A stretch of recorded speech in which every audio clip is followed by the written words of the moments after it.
Hello guys, मैं वासुदेव जोशी आज आपका करंट एजुकेशन में स्वागत करता हूं। तो इतने टाइम मेरा अकाउंट बंद रहा, उसके लिए माफ़ी चाहता हूं।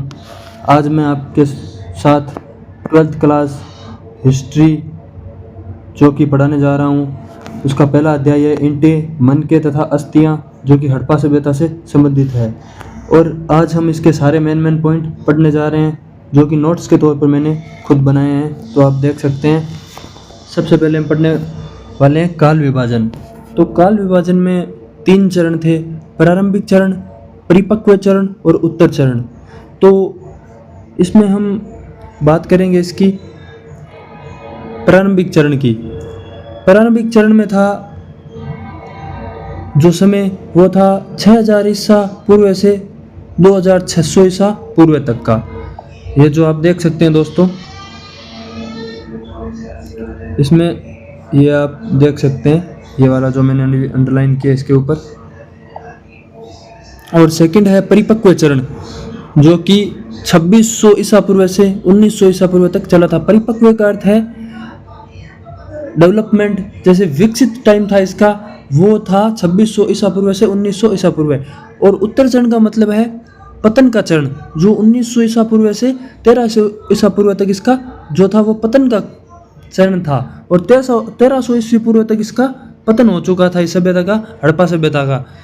तो देख सकते हैं हम 6000 ईसा पूर्व से 1300 ईसा पूर्व तक हड़प्पा सभ्यता का वर्णन था। ठीक है दोस्तों, तो इसके साथ इसके जो मेन स्थल थे वो थे इस टाइप के, जो आप देख सकते हैं दोस्तों, जो मैं बता देता हूँ आपको भी। एक तो था हड़प्पा, ठीक है, 1 नंबर हड़प्पा, दूसरा मोहनजोदड़ो, तीसरा चनहूदड़ो, चौथा धोलावीरो और 5वां लोथल था। उसके बाद राखीगढ़ी, उसके बाद कालीबंगा, बनावली, सुरकोटड़ा, रंगपुर, आमरी, सुतुगाई, जो कि अफगानिस्तान में आज, मेहरगढ़ प्रारंभिक कृषक स्थल है। ठीक है, तो ये इस टाइप के कुछ मेन स्थल थे जो कि हड़प्पा सभ्यता से संबंधित थे। इसके साथ आगे है नगर योजना, जो कि हम देख सकते हैं। नगर योजना मतलब इस नगर में जो योजना थी वो किस प्रकार थी, यह मैं आपको बता देता हूं। नगर योजना थी वो थी ग्रिड पैटर्न में सड़कें थी, मतलब ग्रिड से बनी, ग्रिड जिसके हम ग्रिड बोलते हैं ना, उससे बनी ये जो सड़कें ग्रिड से बनी हुई थी। और समरूप ईंटें थी, वो 1:2:4 की थी, पक्की भी थी और कुछ कच्ची भी थी, दोनों टाइप की ईंटें थी इसमें। ढकी हुई नालियाँ, आजकल हमारे यहाँ पे भी ढकी हुई नालियाँ नहीं रहती, तो उस टाइम पे भी ढकी हुई नालियाँ रहती थी ताकि गंदगी बाहर ना हो। यह नगर की थी वो योजनाएं थी। और उसके बाद है ऊपरी नगर। ऊपरी नगर मतलब है दुर्ग, और निचला नगर मतलब ये जो थे अलग अलग स्तर के थे, उच्च स्तर के, निम्न स्तर के नगर थे। उसके बाद थे स्नान गृह, अन्नागार, चबूतरे, इस टाइप के भी जो योजनाएं इसमें थी। मतलब स्नान गृह जिसमें हम नहाते हैं वो वाला, और जिसमें हम धान रखते थे, पहले कोठियाँ बोलते हैं उसको, अन्नागार होते थे, उनको अन्नागार बोलते हैं। और चबूतरे जिसपे छोटे छोटे पक्षी दाना चुगते हैं वो वाले। और कालीबंगा में अग्निकुंड भी देखे गए हैं। और धोलावीरा में 3 भागों में बांटा गया है। ठीक है, कालीबंगा को धोलावीरा में तीन भागों वाले नगर में बांटा गया है। ठीक है, तो इसके साथ धर्म व मान्यताएं, इसमें उस टाइम में धर्म को भी मानते थे लोग, जिसमें देखो मातृ देवी की मूर्तियां और पशुपति महादेव, योग मुद्रा में मुहर मिली है हमें, जिससे पता चलता है पशुपति महादेव और मातृ देवी की मूर्तियां, जिससे हमें पता चलता है कि धर्म को भी मान्यता देते थे उस टाइम के लोग। उसके बाद है वृक्ष पूजा। वृक्ष की भी पूजा करते थे, अग्नि पूजा भी करते थे, पशु व पक्षी की पूजा भी करते थे। समाधि पद्धति का मतलब है शवों को उत्तर दिशा में सर करके लेटाना, मतलब जो शव होते थे उनके सिर उत्तर दिशा में करके उनको लेटाया जाता था। कब्रों में वस्तुएं रखना परलोक विश्वास का संकेत, मतलब जो कब्रें थी उनमें उसकी जो मर चुका है उसकी वस्तुएं रखी जाती थी साथ में, ताकि ये परलोक विश्वास का संकेत था उनको कि ये ऊपर जा सकता है, भगवान के पास जाएगा, ये उनका मानना था।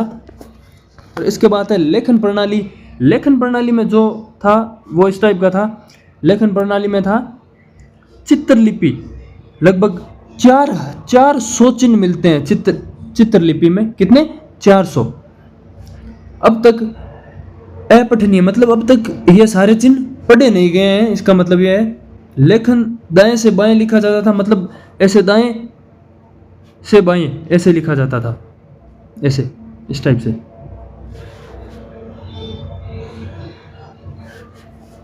इस टाइप से मतलब ऐसे जाके ऐसे ऐसे ऐसे।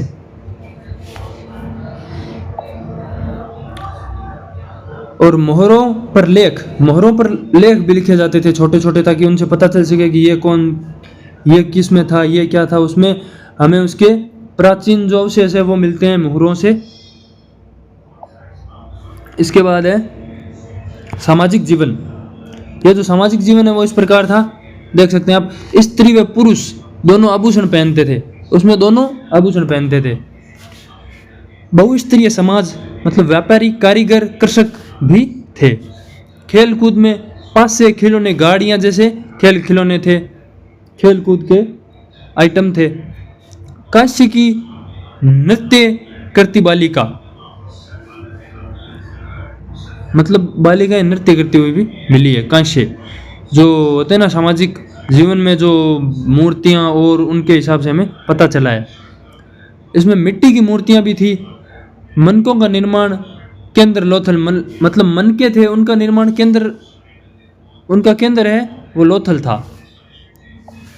अब है अर्थव्यवस्था। अर्थव्यवस्था में पता चलता है कृषि में क्या क्या था? गेहूं, जौ और कपास। पशुपालन में क्या क्या पालते थे? गाय, बैल, ऊंट, भैंस, ये जानवर पालते थे। और व्यापार में आंतरिक व समुद्री व्यापार करते थे। वस्तु विनिमय प्रणाली भी थी इसमें, मतलब वस्तुओं का आदान प्रदान करना।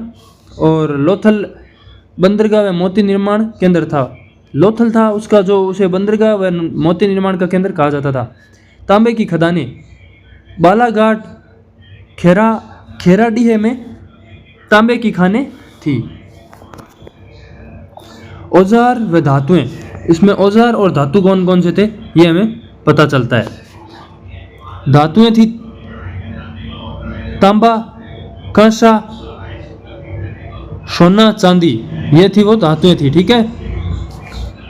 और औजार थे वो कुठार, छुरी, भाले, बाण, इस टाइप के जो औजार थे, जो उन औजारों से वो शिकार करते थे। और मिट्टी के चित्रित बर्तन भी यहाँ पे मिले हैं, मतलब मिट्टी के जो बर्तन है उनको, मिट्टी के बर्तन बनाए गए, उनको फिर अग्नि में तपाने से वो एकदम मजबूत हो जाते हैं, फिर उनको काम में लिया जा सकता है। फेयंस, मतलब कृत्रिम चमकदार पत्थर भी बनाते थे, जो भी अग्नि के मदद से बनते थे। चूड़ियाँ, हार, मनके, इस टाइप के भी लोग काम करते थे। वो सब सारे हाथ से किए जाते थे, ना कि मशीनों से। उस टाइम में कोई मशीनें नहीं थी। लिपि व लेखन के लिए पत्थर की मोहरें, लिपि व लेखन के लिए पत्थर की मोहरें भी हमें मिली है। इसके बाद है मृत्यु संस्कार। और मृत्यु संस्कार में थे दोस्तों, देखो मृत्यु संस्कार में क्या क्या थे? समाधि विधि, जो गड्ढे में शव लिटाकर वस्तुएं रखना, यह मृत्यु संस्कार में था, जो कि हम पीछे देख चुके हैं, एक बार बात कर चुके हैं। शव उत्तर दिशा में सर कर लेटाया जाता था, मतलब शव का जो सिर होता है ना वो उत्तर दिशा में करके लेटाया जाता था। बच्चों की कब्रों में क्या होता था? मटकों में, मतलब बच्चों की जो कब्र है वो मटकों में होती थी, ठीक है। और कालीबंगा में अग्नि संस्कार के प्रणाम। कला व शिल्प, कला और शिल्प में क्या थी? नृत्य करती बालिका थी, जो मैं बता चुका हूँ आपको, ब्रॉन्ज की। और पशुपति मोहरे भी हैं, मनकों का निर्माण है, मिट्टी की पशु पक्षी मूर्तियां भी है, चित्रित बर्तन भी मिले हैं, खिलौने, पहिए वाली गाड़ियाँ, घोड़े आदि है।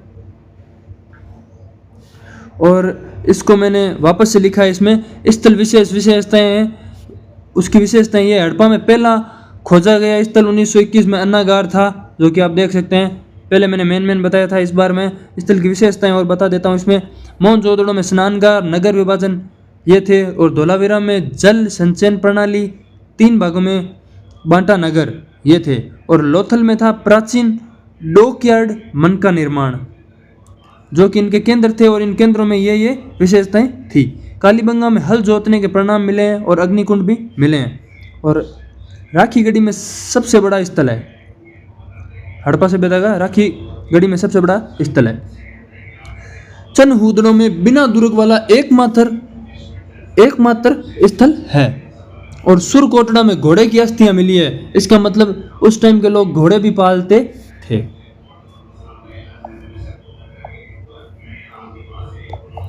इसके बाद है विदेशी संपर्क में मेसोपोटामिया, यह भी मैं आपको बता देता हूं। मेलुहा नाम से जाना जाता था विश्व संपर्क मेसोपोटामिया। निर्यात तांबा, पत्थर, हाथीदांत, मनके थे।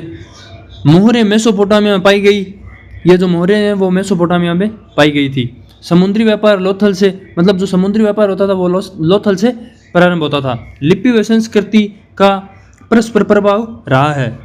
और पतन के, ये जो पतन हुआ था ना, जो मैं आपको बता चुका हूँ कौन सी ईसा पूर्व से हुआ था, 1900 के बाद 1300 तक इसका पतन हो चुका था। जो इसके मेन कारण है वो इस प्रकार है,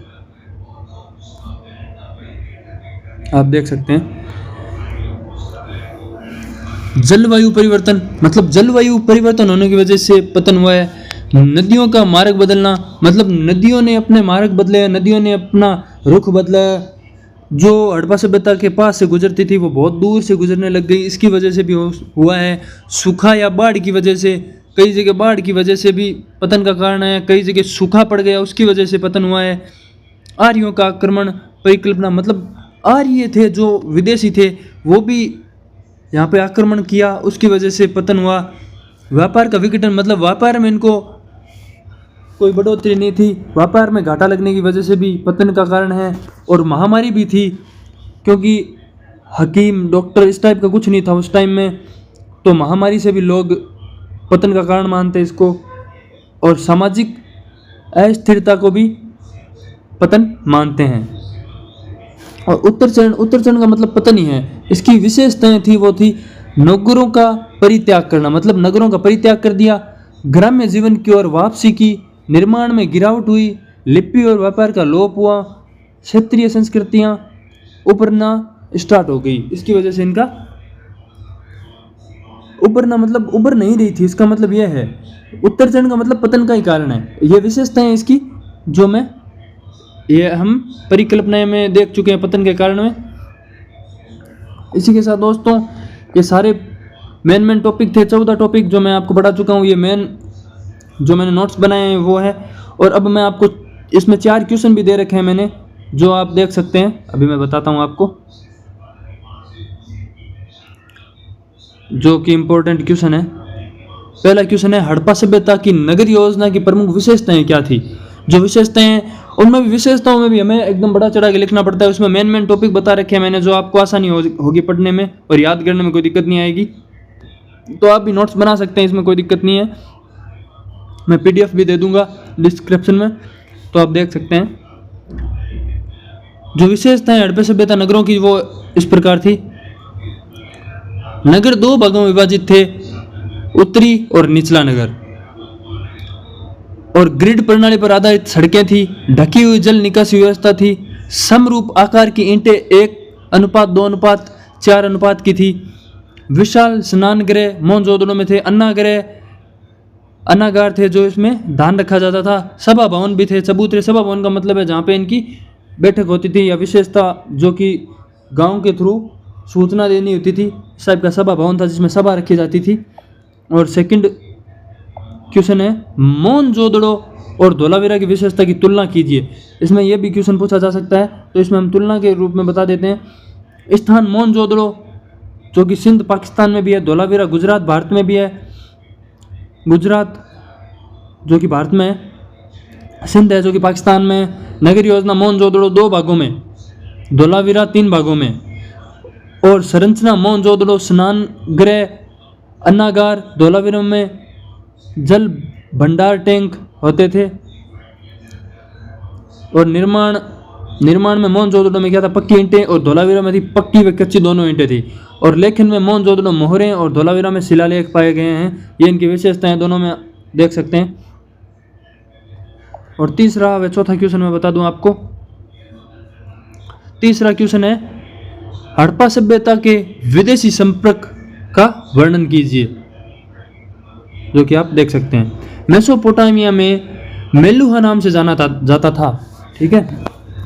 और व्यापार वस्तुएं तांबा, मन के हाथीदांत और रत्न थे जिनका ये लोग व्यापार करते थे। समुद्री व्यापार का प्रमुख केंद्र लोथल था। ये लोथल से व्यापार स्टार्ट करते थे और चारों दिशाओं में अपना व्यापार वस्तुएं जो थी वो बेचा करते थे।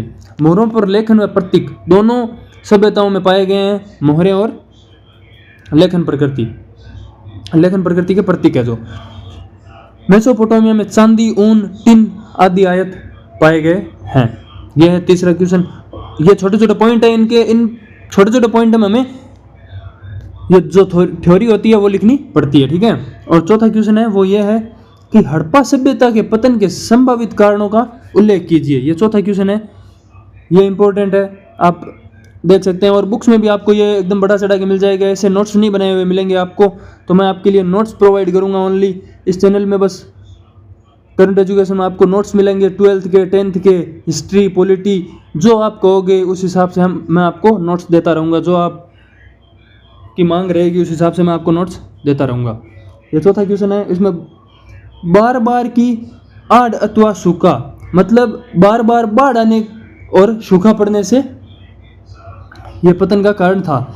जलवायु परिवर्तन और शुष्कता की वजह से भी पतन का कारण था। नदियों ने मार्ग अपने परिवर्तन कर लिए, नदियों ने अपने मार्ग बदल लिए, इस वजह से व्यापार व्यवस्था का पतन हो गया। मतलब जो लोथल से व्यापार करते थे वो भी नहीं चल रहा था, उसमें भी पतन वो बंद हो चुका था बिल्कुल भी। आर्यों का आक्रमण, मतलब आर्यों ने भी आक्रमण कर दिया था। और महामारी और जनसंख्या हानि, मैंने बताया था ना, मतलब महामारी मतलब रोग पीड़ित वो हो गया और इलाज करने वाला भी कोई नहीं था उस टाइम में, तो इस वजह से लोग मर रहे थे, वो भी इसका बड़ा कारण है पतन का। सामाजिक विघटन व शासन तंत्र का पतन, मतलब जो सामाजिक विघटन और शासन तंत्र था उसका भी पतन हो गया।